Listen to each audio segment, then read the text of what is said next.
যে শশা কাটতে এসছি, শশাটা কাটবো কিন্তু এসেই মন খারাপ হয়ে গেল। শশাটা কেটে নিয়ে বলছি। এই যে এই বেশ বড় হয়েছে, হ্যাঁ 150 গ্রাম হয়ে যাবে। শশাটা কাটতে এসে মন খারাপ হয়ে গেল। এই দেখুন একই টবে দুটো গাছ, এই গাছের হ্যাঁ এইটা কোন ডাল? এই ডালটাও মারা গেছে না, ওটা তো ওই গাছের, ওটা এই গাছের এই গাছটা মারা গেছে। দেখছি হঠাৎ কি করে গাছটা ঝাল সকালবেলা গাছটা দেখলে ঠিক আছে, পুরো মারা গেছে। কত এতে শশা হয়েছে,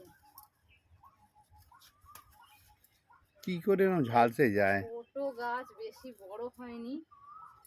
এই যে গাছটা শিকড়, সে ফুল গাছের শিকড় তো ভালো আছে, শিকড় ভালো আছে। তাহলে এইখানটায় পচেছে, এই দেখ এইখানটা উপরে পচেছে। আচ্ছা পচেছে না পোকা লেগেছে? দেখো তো, পচেছে, কাটি দেখো, এই দেখো পচে গেছে। পচন ফাঙ্গাসের পোকা মনে হয়। দেখি ওইটা কেটে দাও, ওইটা কেটে দাও, ওইটা উপরে খাঁটা কাটো বড় করে দেখি। এই দেখো ফাঙ্গাস মনে হয় লেগেছে।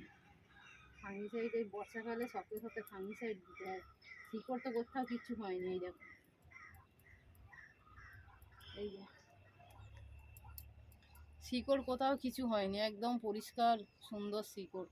গায়ের উপরে পচনটা ধরেছে, যে পচন উপরে এইখানটায়। আর কত শশা। এখন এই ছোটটা খেয়ে টেস্ট করি দেখি কেমন জাতের। আমার বাপের বাড়ি খেয়েছিলাম গাছের শশা তুলে, একদম ভালো নয়, জলো, স্বাদ নেই। এইটা দেখি কেমন। এটা পোকা লেগেছিল, কুঁকড়ে গেছে। খেয়ে দেখো কেমন। কি স্বাদ গো, কি টেস্ট, মিষ্টি, খুব সুস্বাদু শশাটা। অসিদের বাড়ি শশা গেছিল, কেমন জলো। শশাটা খুব সুস্বাদু, খুব সুস্বাদু, খুব সুস্বাদু।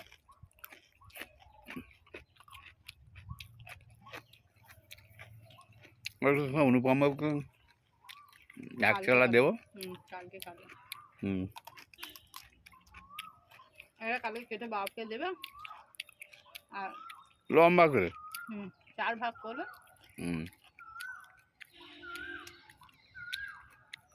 এটা এখন উপরটা ঠিক আছে, কোথায় কি হবে জানিনি।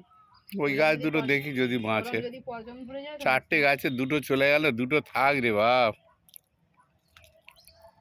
এত কষ্ট করে চাষ করছি, এরকম যদি হোস আর কি হবে।